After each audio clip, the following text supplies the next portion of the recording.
كفر عجوز قرية كردية تتبع إداريا لمحافظة اللاذقية جبل الكرد أو جبل الأكراد.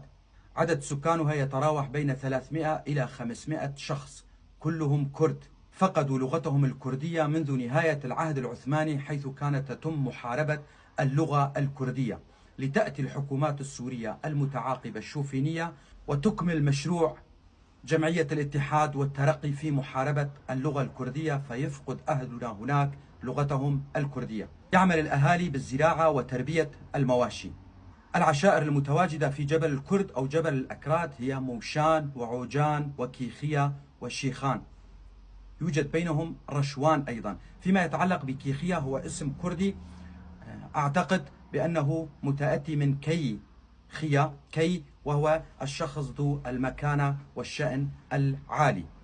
وصلتني هذه المعلومات من أحد أبناء منطقة جبل الكرد أو جبل الأكراد، وأنا ألقيها بصوتي. أنا علي عبد الله كولو، محام من منطقة درباسية. أتمنى كما يتمنى كل الكرد الناطقين بالكردية أن يتكلم ويتعلم أهلنا في جبل الكرد أو الأكراد لغتهم الكردية، وأن يعلموها لأولادهم، وأن يسموا أولادهم بأسام كردية. فلغتنا الكردية كبقية اللغات هدية من الله، وعلينا أن نتعلمها. دمتم أهلنا في قرية كفر عجوز.